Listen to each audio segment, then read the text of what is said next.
Buen día, hermano. Dios nos bendiga a todos. Dios nos bendiga a todos, hermanos.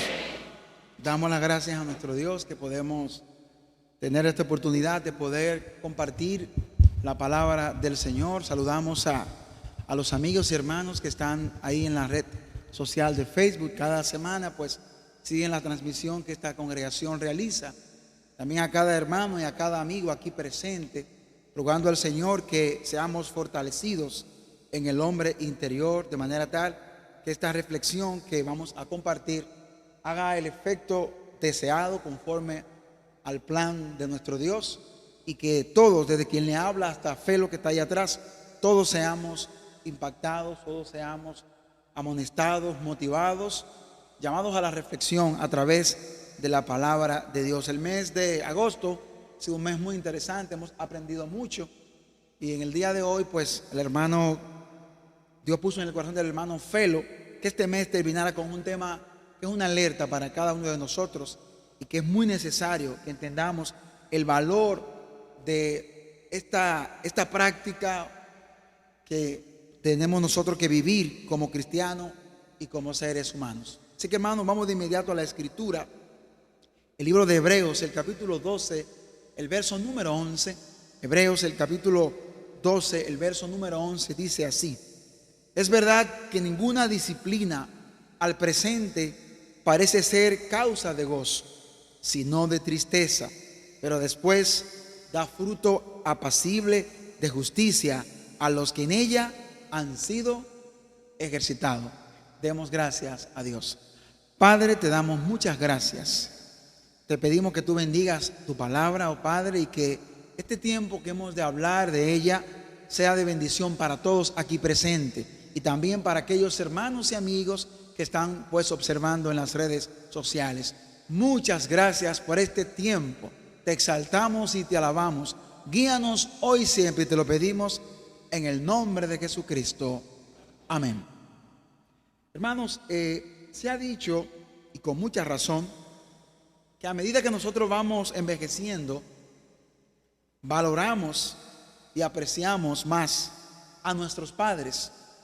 Y a eso se suma cuando también tenemos la bendición de habernos convertido en padre.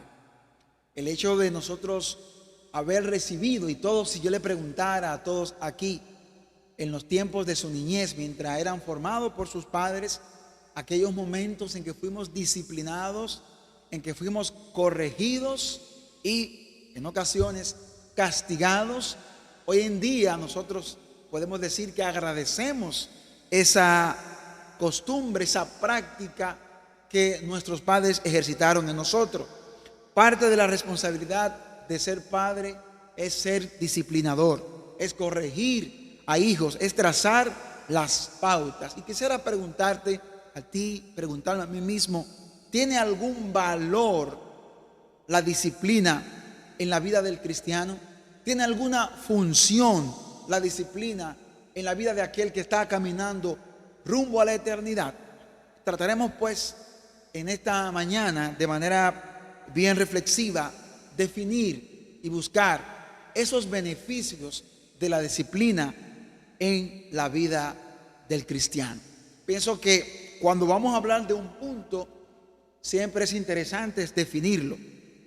La palabra disciplina viene de una palabra griega. Recuérdense que el Nuevo Testamento se escribió en el griego koiné, griego clásico, y muchas de esas palabras, cuando vamos a la raíz, vemos un significado mucho más interesante.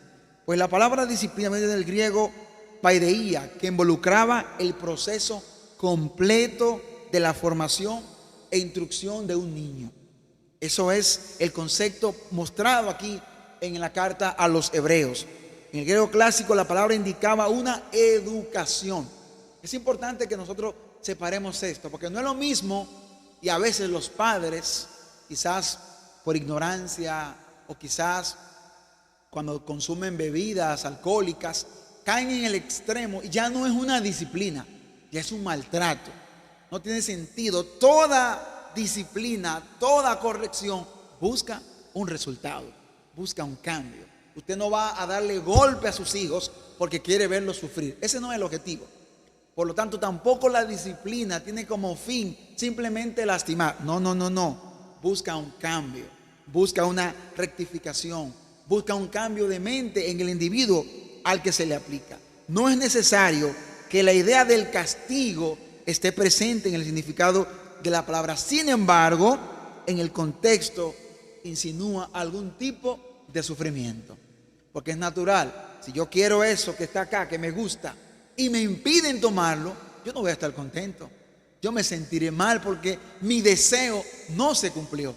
De ahí que siempre que recibimos la corrección, que recibimos la disciplina, va a provocar en nosotros un malestar, un sufrimiento. Nos sentimos mal y ese es el impacto que va a producir para que cambiemos la actitud. Por ejemplo, modernamente, digamos que el diccionario Oxford define la palabra disciplina como conjunto de reglas o normas cuyo cumplimiento de manera constante conduce a cierto resultado. Y aquí se va a lo más moderno, porque por ejemplo nosotros tenemos la disciplina militar, la disciplina deportiva. Un deportista tiene que seguir normas, reglas, una cantidad de tiempo con ejercicio, medicinas apropiadas, cómo duerme, todos son reglas que debe seguir constantemente. ¿Y qué él busca? Un resultado. Ganar una carrera, ganar una pelea, en fin, busca un resultado. Aplicado a nuestras vidas, todos buscamos un resultado. Y entiendo que el resultado que tú y yo buscamos, ¿qué es? Vivir en la eternidad con Dios.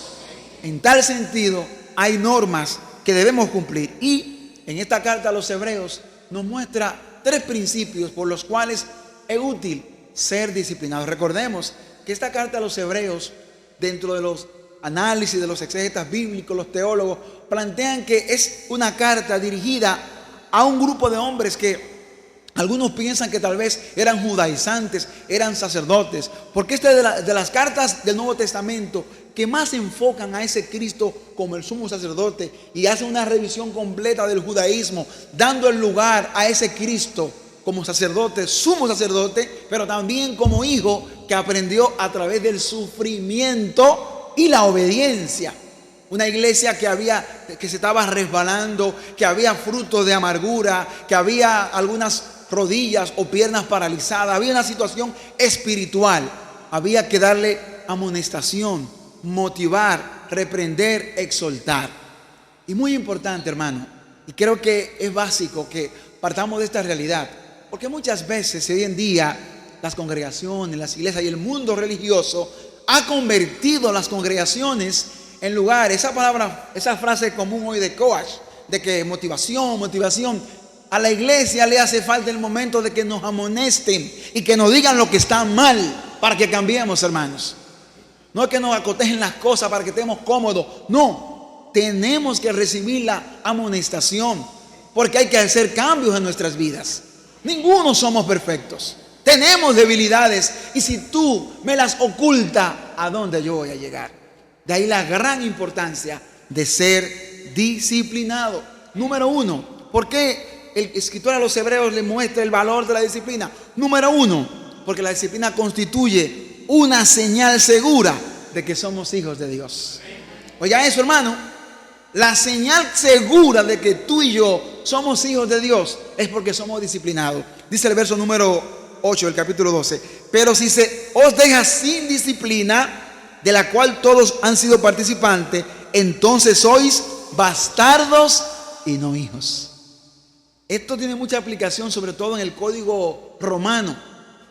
En el código romano, los hijos que se tenían en las calles, con mujeres no de la casa, eran considerados bastardos y no tenían derecho. De hecho, en nuestro país, hoy en día, el código y todas las leyes buscan proteger al menor. Y ya independientemente que usted tenga por allá, ese hijo por allá tiene los mismos derechos que el que está acá. Porque ya hoy en día eso no vale. En el derecho romano sí era así. Los hijos fuera del matrimonio no tenían ningún valor, ningún derecho a nada. Eran bastardos.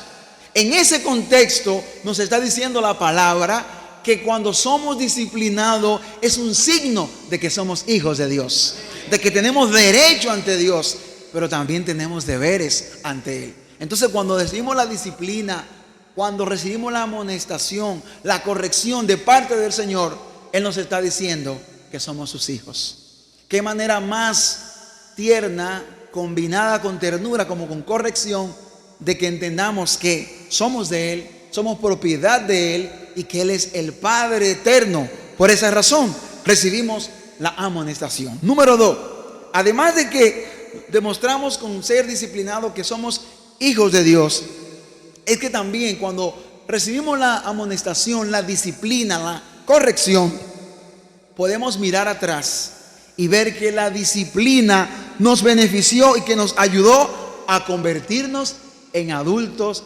maduros. Y miren cómo dice el verso número 9. Por otra parte, tuvimos a nuestros padres terrenales que nos disciplinaban y los venerábamos. Y pregunta, ¿por qué no obedeceremos mucho mejor al Padre de los espíritus y viviremos? Y aquellos ciertamente por pocos días no disciplinaban como a ellos le parecía, pero para lo que es provechoso, para que participemos de su santidad. Gloria al Señor. Punto número 2.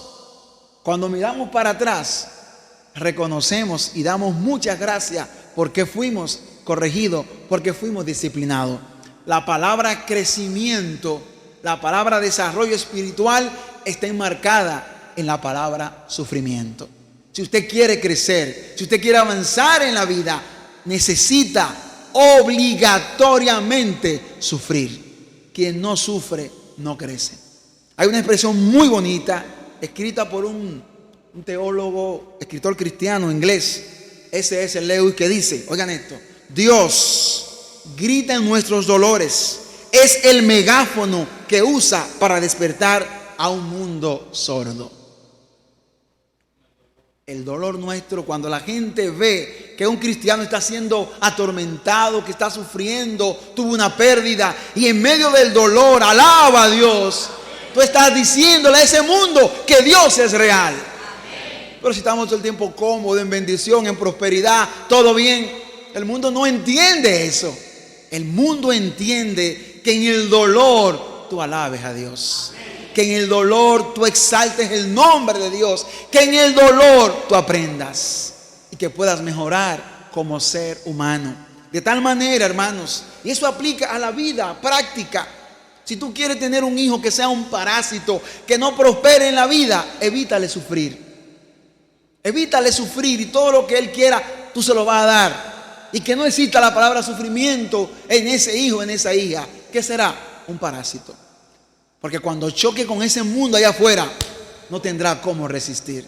Pero el dolor, las heridas en nuestra niñez, en nuestra adolescencia, nos van formando para cuando viene el momento difícil, ser capaces de salir victoriosos. En tal sentido, hermanos, es necesario que suframos. Es necesario el dolor. Es necesario el valle de lágrimas, como hablaba David. Van cantando en ese valle de lágrimas y se transforma en un mundo mejor. Nuestra vida espiritual, somos transformados a través del sufrimiento. Y por último, miren también lo que dijo este teólogo Albert Benz: jamás he conocido a un cristiano que no se haya beneficiado de las aflicciones. Un verdadero cristiano, cuando sufre, dice: wow, Señor, wow, como lo que me pasó y cómo yo pude salir. Es que no fuiste tú, fue Dios que te ayudó. Tú te dejaste caer en su voluntad, y en medio de tu dolor, de tu tristeza, de tu agonía, tú caíste en la voluntad del Padre. El mejor ejemplo es Cristo. ¿Qué dijo Cristo allá en el Getsemaní? ¿Ustedes creen que Él quería voluntariamente? Dice que tenía una gran agonía y dijo: Padre, pasa de mí esta copa. Él quería ya terminar, pero que no se haga mi voluntad sino la tuya. Era necesario, y Hebreos nos muestra ese Cristo Redentor, el mejor ejemplo de sufrimiento. Y su sufrimiento, el que estuvo lastimado, desgarrado, crucificado, ¿qué hizo? Venció la muerte y subió a la eternidad. También tú y yo, que somos lastimados, maltratados, que sufrimos, un día vamos también a vencer todas esas limitaciones y estaremos en la gloria eterna con Dios. Pero como Cristo, tenemos que sufrir, tenemos que experimentar dolor de todo tipo, enfermedades físicas, pérdida de seres amados, pérdida del trabajo. Cada quien tendrá la forma distinta como reacciona a las adversidades. Quizá para una persona es más duro perder el trabajo, otro quizá perder a un amigo o ser lastimados en el trabajo. Habrán formas distintas, pero todas ellas representan sufrimiento, representan dolor y son las que nos preparan para nosotros poder. Y es el último punto que Hebreos nos muestra en esta explicación del valor de la disciplina. Por medio de ellas podemos llegar a participar de su santidad. Dice el verso 10 que aquellos ciertamente por pocos días no disciplinaban como a ellos les parecía, pero para lo que nos es provechoso. Esa es una gran diferencia, hermano, porque a veces nuestros padres como humanos cometieron errores en alguna forma como nos corrigieron. No eran infalibles, como yo no soy infalible. A veces puede ser que tal vez haya un exceso. Y de hecho, muchas veces nosotros tenemos que, con cierta madurez, si nosotros nos excedimos, pedirle disculpas a nuestros hijos. No nos hace menos padre, nos hace más humanos. Y nuestros hijos aprenden que su padre es un ser humano, que puede también cometer error. Pero lo interesante aquí piense que hace la distinción el escritor. Esto por un poco de tiempo para lo que le parecía. Y dice aquí, hace la gran diferencia. Pero para lo que nos es provechoso. ¿Cuál es el provecho final? Para que participemos de su santidad. Es decir, que el resultado final de tu sufrimiento, de mi sufrimiento, de mis pruebas, del dolor, de la angustia profunda que no tenemos ánimo para caminar, es nuestra santidad. Porque cuando estamos en el dolor nos vemos vulnerables, nos vemos sin fuerza, nos vemos humanos. Yo siempre le he contado a ustedes la experiencia que yo viví cuando hace unos años a mí me robaron el vehículo en el trabajo. Fueron pocos minutos en que me sentí totalmente vulnerable. Me sentí vulnerable, pero Dios me mostró tantas enseñanzas en ese tiempo de esa experiencia un poquito desagradable. A nadie le va a gustar que lo dejen con la mano en la cabeza en su trabajo, que le llevaron su vehículo con todo lo que contenía. Pero aprendí la lección, hermano. Por eso entonces yo me iba a morir. No, porque Dios proveyó otro medio, hermanos. No somos hijos del rey y no tenemos que aprender de cada lección. Y así cada quien, yo le preguntaría aquí, experiencia. Todos tenemos experiencias, todos. Lo importante es aprender y que el fruto sea nuestra santidad. La santidad no es un producto terminado, es un producto que va en formación. Nosotros, mientras estemos en esta tierra, vamos a estar siendo disciplinados para que alcancemos la santidad, ese estado en que nosotros podamos ser, como dice la carta a los Efesios, a la estatura de la plenitud de Cristo, un varón perfecto. Dios quiere que podamos madurar, que podamos crecer. Pero si tú le pides a Dios crecimiento, si tú le pides a Dios que quieres avanzar, estás pidiéndole que te mande sufrimiento, que te mande prueba, que seas corregido, que tú entiendas las cosas que deben mejorar, las cosas en las que estás fallando. Y tú, mi amigo que estás aquí, tú has venido a este lugar y queremos decirte que Dios, que es el Padre de los Espíritus, quiere también tomar tu vida y rectificar para que tú tomes la senda verdadera, la senda de salvación y que tomes el camino a la vida eterna. El valor de la disciplina es hacernos mejores cristianos, mejores seres humanos, poder nosotros afrontar un mundo que está sin disciplina. Hoy en día no existe eso. Hoy en día se le falta el respeto a la policía, al ejército, porque en las casas a los niños no le hemos enseñado a respetar la autoridad. Y todo ese desorden que existe es porque la disciplina ha desaparecido del entorno, ha desaparecido del hogar, del vecindario, y estamos viendo resultados terribles porque no hay disciplina en nuestra sociedad. En conclusión, hay un diario interesante en la red de reflexiones cristianas y esta se titula El último deseo. Miren qué interesante, y con esto quiero concluir. Dice: a pocas horas de su celda, esperando ser ejecutado, un malhechor, pidió como último deseo papel y lápiz. Luego de escribir por varios minutos, le dijo a su custodio: por favor, entregue esta carta a mi madre. La carta decía así: madre, creo que si hubiera más justicia en este mundo, tanto tú como yo deberíamos de ser ejecutados. Tú eres tan culpable como yo de mi miserable vida. ¿Te acuerdas, madre, cuando llevé a la casa aquella bicicleta que le quité a otro niño igual que yo? Me ayudaste a esconderla para que mi padre no se enterara. ¿Te acuerdas, madre, cómo me robé el dinero de la cartera de la vecina? Fuiste conmigo al centro comercial y lo gastamos juntos. ¿Te acuerdas, madre, cuando botaste a mi padre de la casa? Él solo quiso corregirme por haberme robado el examen final de mi grado y a consecuencia me expulsaron. Madre, yo era solo un niño. Luego fui adolescente y ahora un hombre mal formado. Era solo un niño inocente que necesitaba corrección y no consentimiento. Te perdono y solo te pido que le hagas llegar esta reflexión a todos los padres del mundo, que sepan que ellos son los únicos responsables de formar a un hombre decente o a un vulgar delincuente. Gracias, madre, por darme la vida y gracias también por ayudarme a perderla. Firma tu hijo, el delincuente. Terrible, hermanos. Terrible. Si eso lo llevamos al plano espiritual, nosotros somos hijos de Dios. Nuestro Dios no es un padre irresponsable. No, Él es un padre responsable.